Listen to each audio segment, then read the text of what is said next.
All right, let's kick it off. So today will be short. Want to be respectful of time.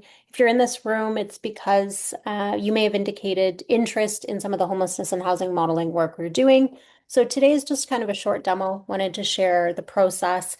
After this, we're going to send you three things. We're going to send you the recording, also going to send you the slides-ish from this, and then we have kind of a free prototype Excel version that we've used in the past of the modeling tool. I'm going to go ahead and send that to you as well so your teams can play around with it. But yeah, welcome to Know What Works Before You Invest.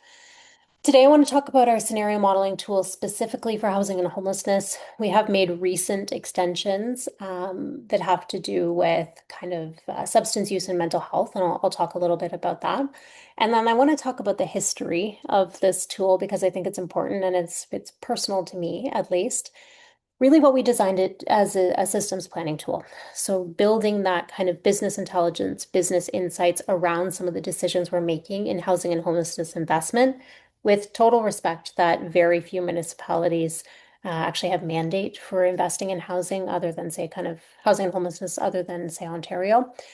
We also wanted this tool for advocacy to say, this is how much we need, this is where we need it, this is what we need, and this is the overall impact on homelessness we expect. So think of this as a decision support tool or a business analytical tool, analytics tool for those who haven't joined us before.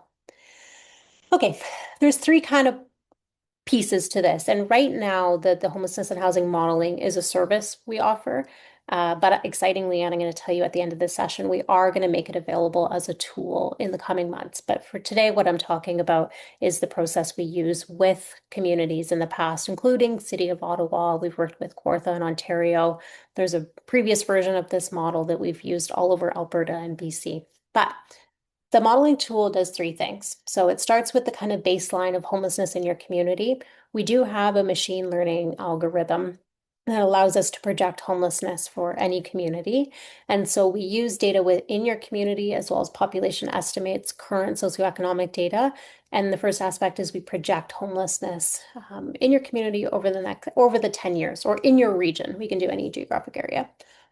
Second part is a program portfolio. So same concept of kind of business portfolio, but that you have a series of infrastructure and supports within your community, your program portfolio to respond to homelessness. So really it's supply and demand. What's the demand for housing and homelessness supports in your community? What's the supply you have presently to respond to that? And then what we have is a bunch of scenarios. So what kind of mix of programs and what kind of mix of demand, supply and demand might yield different outcomes with different financial impact. For my CAOs in the room, this is what you do all day, just perhaps a different topic in the social sector. I did want to talk a little bit about how it came to be because I think it's important. So we've been using a version of a tool for Dr. Alina Turner, oh my gosh, 20 years now, in different communities. And it's a great tool, and many communities have used it, but it was kind of complex and hadn't been updated in a while. I was in meeting with City of Ottawa January 2025. I don't know if you guys are on the call, and I had a good conversation with Kale Brown and Justine, and they said, you know what, we want to do this modeling for the homelessness and housing plan and the needs assessment. And we really would like to just be able to update the information, update our supply information, update our assumptions about housing and homelessness, and look at the different scenarios of how it might impact our overall outcomes and our costs. I had a train home that night, and any of you who've taken Via Rail in Ontario, particularly between Ottawa and Toronto, know that that damn train is delayed every time. I was actually stuck on that train for 7 hours, and I was obsessed with this idea that we could create this model. And it was at a time when actually ChatGPT was really picking up speed, and I thought, okay, I think there's a way that we can build in this set of assumptions, the system planning assumptions, and make this tool more usable and accessible. So my requirements, and I pulled up my notes. I went through my notes from that train ride. So I wanted a stock and flow tool. So something that was economics based, that was based in systems thinking, economic theory about how stock and flow moves, supply and demand moves, because essentially, in many regards, at a systems level, that's what we're talking about when delivering housing and homelessness. I also wanted the model to be able to be inclusive of every program, recognizing that every system is different, every homelessness and housing system is different, every social infrastructure is different. So I didn't want to set defined number of programs or a certain type of program that wouldn't be flexible to each community. I knew, and this is where tools fail in the past, or approaches, excuse me. I knew I wanted to be able to represent people at risk of homelessness and people currently experiencing homelessness, because that inflow into homelessness was just as essential as that outflow, and how people were converting, if you will, from at risk of experiencing homelessness to experiencing homelessness was fundamental to how we're seeing the growth of homelessness. The other thing I wanted to represent, and I continue to improve this, is that a group of people experiencing homelessness is not a homogenous entity. And so when we work with municipalities, we have the conversation of who is our customer? Who are we building for? And simply talking about a group of people experiencing homelessness negates some important differences, which then obscures exactly what you should build for who and when. So at the very least, I wanted to show different levels of acuity so that we could create kind of scenarios with appropriate program matching. I knew we had to model prevention and how that impacted the system over time, and that the tool in the process had to somehow accommodate both planned and unplanned growth within the system, so that planned supply. I also knew that performance was part of it and that we couldn't model in the absence of considering how performance impacted both cost and overall demand. And then the greatest piece, other than scale and scale and performance is mix. So how might we represent, if we can put any type of program in this modeling, how might we represent or mathematically figure out what the most appropriate mix of programs is for a community at any given time? It's really good that the train wasn't delayed any further because that list would have been twice as long, and this has taken us quite a bit. So January 2025, we went from my train ride to an Excel, which I'm going to send you guys. I'll send you the kind of original Excel. It is highly functional. We've used it. It works. Last winter, working with NOSDA and CMHA Ontario, we moved Excel to code. And one of the things we wanted to do was really expand the sophistication of, instead of eyeballing, you'll see in the Excel, of what you need to build where, build some actually mathematical optimization of what types of scenarios are best fit for the community. A couple weeks ago, my team showed me the first AI integration, which will allow kind of querying of plain language, which I'm quite excited about. These are all internal tools we use in the system. And then in spring 2026, very excited to say that we are actually just going to make this tool available. And so self-service homelessness modeling tool, around June, communities will be able to purchase and access the tool themselves. In the interim, we still are offering a service package, which I'll explain, that goes through the modeling. So the modeling is not modeling for math's sake. I wanted it to be business modeling. So how we structure our partnership, our modeling engagements is looking at different questions. So we start the outset of the projects, they're 5-week engagements with what do you want to know? What are your business questions? What is council asking you? What is the community asking you? What do you want to put in your homelessness plan? So examples are, one of the interesting questions is, we have $500 million to invest. What if we were to delay investment and build for 2 years? Or we are asking the government, the provincial government, for 1 million. What's the difference if they give us the money now and we are shoveling the ground next week? Or they give us the money now and we're shoveling the ground in 2 years? So this is just example. This is just dummy data from a kind of fake community. But what it shows you is this kind of thing. So if we do nothing at all, if we carry forward with our current system, this is what homelessness may be projected to be. And this uses both the machine learning model and local supply capacity information. In the second one, this is what delayed investment would be. And this is in the third with integrated no investment. Again, just examples. The other one we do often is an integrated strategy, materially different than a housing only strategy. So instead, what's the difference if we just build housing, or what if we build housing with housing-based case management and mental health supports, for example? What does integration look? How do we save money and how do our outcomes change? We've done a bunch of different versions one. The process is quite flexible, but what if homelessness grows faster? If we only have X to spend and new capital, where might we best put it? Can we reduce homelessness by 50% without exceeding 30 million? What happens if we just improve shelter exit rates, positive exit rates? Is prevention actually more cost effective than building new housing? And when we were doing the Excel, we would still pursue these questions, but it's all the more difficult when we look at kind of the thousands of different scenarios.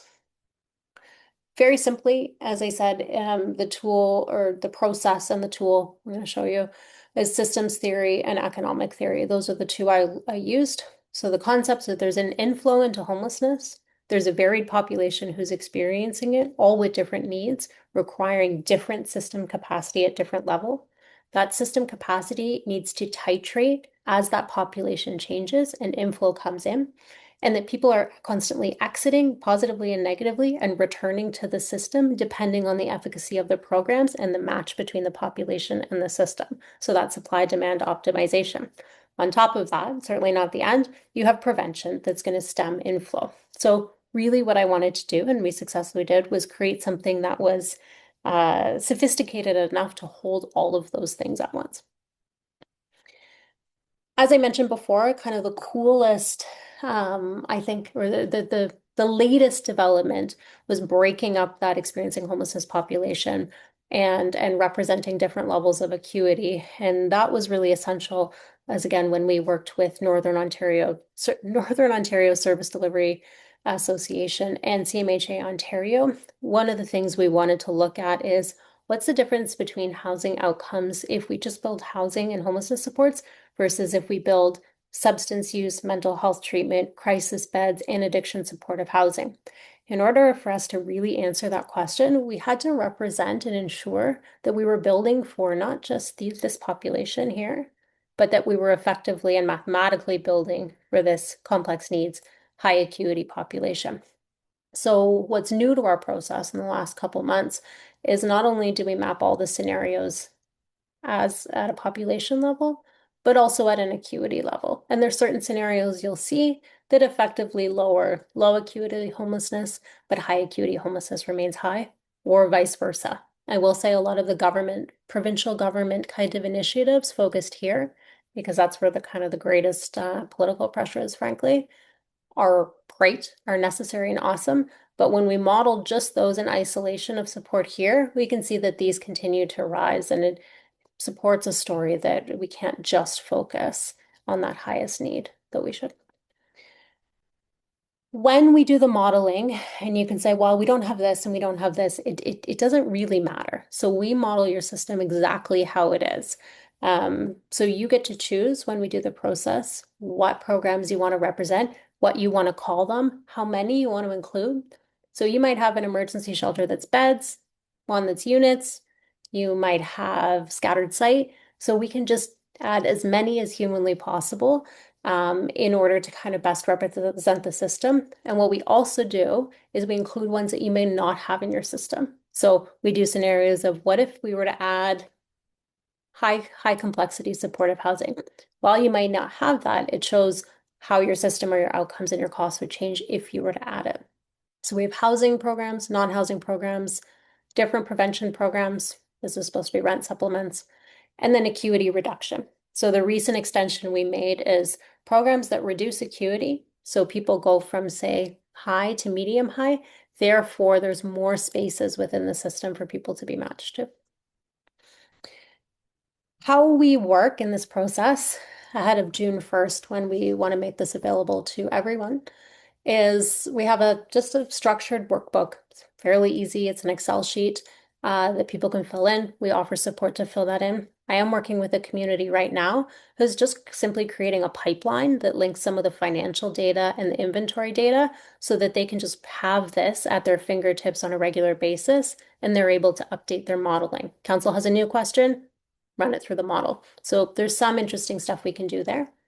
And then we have our projection engine. So as I mentioned, because we've added in so many different variables and we're really trying to optimize for those questions without eyeballing, our greatest kind of feat was pulling this all into code And so what that then does is run thousands of scenarios in order to get the optimal result. Part of that optimal result is our sort of, in part but our systems planning expertise that sets rules. So for example, I have it in there that we're not going to overbuild on emergency shelters. Emergency shelters can only be a certain proportion of the whole thing. What that all those system planning rules have done is allow the algorithm to optimize, but it still requires some human tuning at the end. So it's human plus AI. As I kind of mentioned, so the model calculates demand, acuity matching, throughput, exit and returns, and cost accumulations. Depending on how we set it up, sometimes it leaves those levers fixed. Sometimes, depending on the scenario, those levers change in order to get the best answer to the result. We just internally have started using Archer. So the concept here is that all of that data I show you can be moved. So changed. We can change the positive exit rate. So that's the performance of your system. We can change how long people are staying in every one of the program types. We can change how many units you're adding. We can change what coverage you want for prevention, what we think the annual growth rate will be, what the return to homelessness is. All of that is fine. And when we had the Excel, that's how we would frankly do it until we had something that made sense. But now with the matching algorithm and with this, Archer is actually able to run tens of thousands of parameters at a time, much smarter than I would be able to at the outset. What that then allows us to do is look at that result, look at the system, and then use our own knowledge as well as your community knowledge to say, is this a solution that makes sense for us? So I'm quite excited about that piece. We do have it as a chatbot right now, and so we can say stuff like, find me a scenario that reduces homelessness by 50% within 8 years, budget under 40 million. What we get back with Archer right now is something akin to this. So I've run 12,000. This is the best combination. What's really important for us though is like, great, that's a black box. It prints all of the outputs, all of the data so that we can also humanly verify that that calculation and that approach made sense. So transparently. Then in our process, we have scenario comparisons, my favorite part of the project. So we sit often with senior leadership and housing and homelessness directors, and we say, okay, what do you want to know? What do you want to answer? Generally, what's included in kind of our service package is four scenarios. One, status quo. If we do nothing, what might our homelessness be? And then really anything else. And I'll tell you right in the meeting if it's possible or not. To date, I've never said no, that isn't possible. So often we do a status quo. That's using our machine learning model and your capacity information. So how might homelessness change over the next 10 years? So we'll have a number, and then of course investment required is none.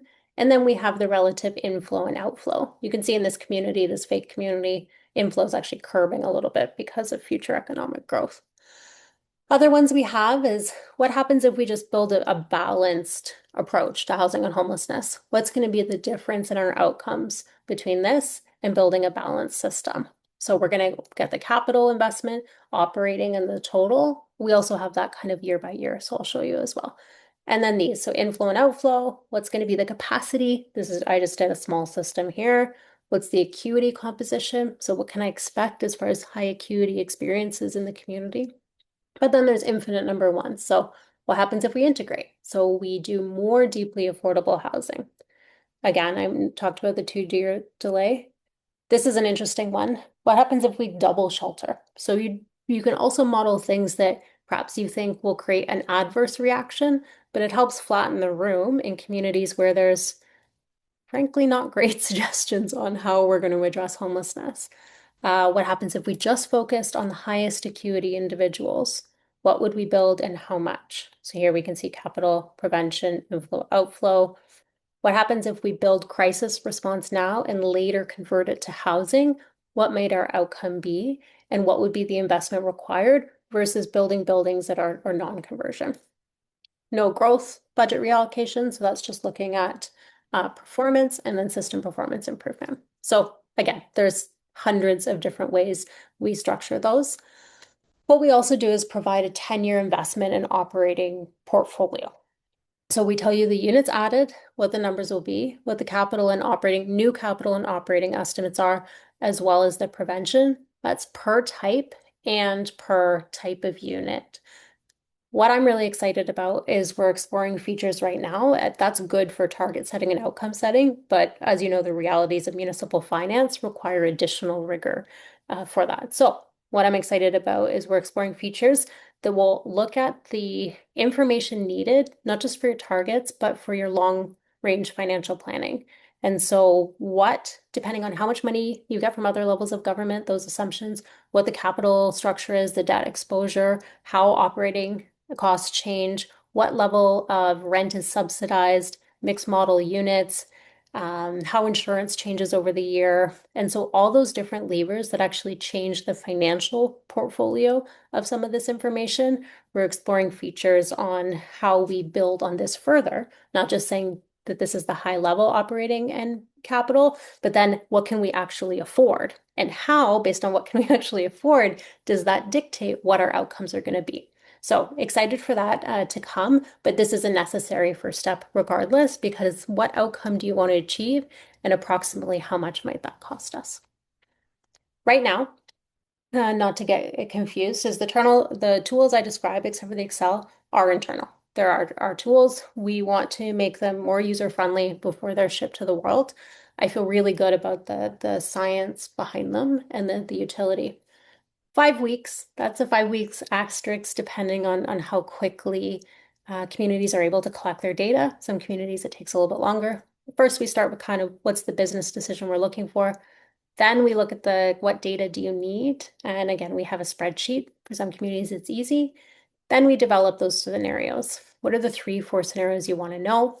The actual projections, it would take me forever sitting with the Excel, changing a million different cells till I got to something that made sense. Now that work's taken care of. So the exciting thing is from the time that you say, this is the scenario I want, the projections, the validation of the first projections, that's quite quick. That can be 1, 2 weeks. And then we deliver the final package. So a briefing for you. Some stuff you may never see the light of the day, but we provide the financials, the briefing, as well as the outcomes, and then also a presentation. Sometimes that's us presenting it, and sometimes we just give you the presentation, whatever kind of fits your community. And so you get the projections, the scenarios, the briefing for senior leadership, council, etc., what the financial kind of portfolio is, and then the methodology and the results. Generally 3, 4 scenarios. Right now, it's 15,000 to 25,000, that kind of 5 week engagement, just depending on the size of your community. We could do just kind of one scenario, two maybe for lower cost, really one, but generally this is how much it's costing. Because I did mention it, for those of you who know, for those of you who don't, we are relaunching Cardo in June 1st. And really, this is a reflection of focusing on housing and homelessness decision supports. So what do people who are largely in government need in order to move the dial on this issue? And two, with the fast pace of innovation and tech, we think we're going to be able to deliver something that's going to be really usable and reflect some of these internal tools that we use every day at a better cost. So come June 1st, what we're going to release is the modeling tool, including Archer. So you'll be able to use it yourself with training, of course. It's not totally hands-off. Two, my hope is well, not my hope, we will dig deeper into that long-range financial planning and how we represent that for better municipal kind of rigor. And then starting September 26th, as you know, census data is coming out. We hope to never see another RFP for $50,000 to do a social needs assessment just to update data. So our kind of social mandate is to get all of the census data as it's released from September 2026 really to the end of December 2027. As census is released, we're pushing that to Cardo so that you're at least able to see that quantitative data without kind of those heavier consulting RFPs. Communities that do partner with us on the scenario modeling over the next kind of couple months, we're just going to give you Cardo for a year. And so that'll include these 3 things, in part because we're really excited for people to try it and test it and would love your feedback, and in part just out of appreciation kind of for the partnership and the ability to improve our product. So if you think you are interested in kind of the homelessness modeling as a service package, I'll send it to you. Please email me. And know that you will get this as an annual license from from June 26th to June 27th. Okay, awesome. I appreciate you guys spending time. I'm speaking faster than usual. Okay, I did it with 3 minutes to spare. I can take a couple quick questions as well. I don't want to keep you guys if you have places to be. Any questions?